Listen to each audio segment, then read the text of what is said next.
સુરેન્દ્રનગર જિલ્લામાં 850 સ્થળોએ યોજાશે ગરબાઓ અને સુરેન્દ્રનગર જિલ્લામાં પોલીસ અને વહીવટીતંત્ર દ્વારા તાકેદારીના ભાગરૂપે સ્કીમ તૈયાર કરવામાં આવી હતી અને માતાજીની આરાધનાના ગીતો જ ગરબામાં વગાડવા સૂચનાઓ આપવામાં આવી હતી।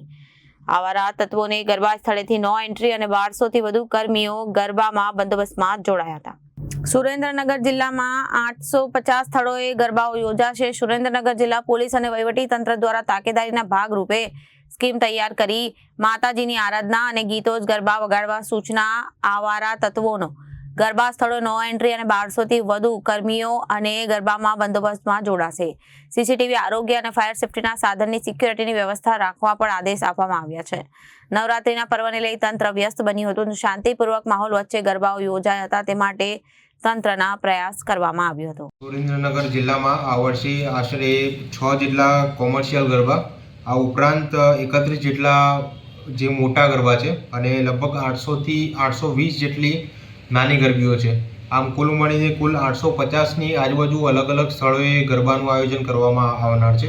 આ હકીકતને ધ્યાનમાં લઈને સુરેન્દ્રનગર જિલ્લા પોલીસ દ્વારા અલગ અલગ જગ્યાએ જે પ્રમાણે બંદોબસ્તની ફાળવણી કરવાની થાય છે તે તમામની સંખ્યાની ગણતરી કરીએ તો સુરેન્દ્રનગર જિલ્લામાં જે 850 ગરબીઓ છે તેમાં કુલ 350થી વધુ પોલીસ સ્ટાફ, 550થી વધારે હોમગાર્ડ તથા 550થી વધારે જીઆરડીનો સ્ટાફ ઉપલબ્ધ રહેશે।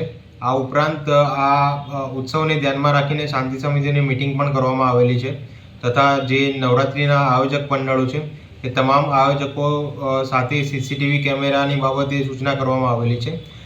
ઉપરાંત વધુ ભીડને ધ્યાનમાં રાખીને વધુ ઇમરજન્સી એક્ઝિટ રાખવાની, ફાયર સેફટીના સાધનો ત્યાં ઉપસ્થિત હોય તેની કાળજી રાખવાની, આ ઉપરાંત પબ્લિક એડ્રેસ સિસ્ટમ વગેરે રાખવા વિશે પણ સૂચના કરવામાં આવેલી છે। વધુમાં જણાવવામાં આવે છે કે સી ટીમ જે પોલીસ સ્ટાફની હોય છે તે પણ ખાનગી વસ્ત્રોમાં અલગ અલગ જગ્યાએ કાર્યરત રહેશે। Bureau report, Janadesh news.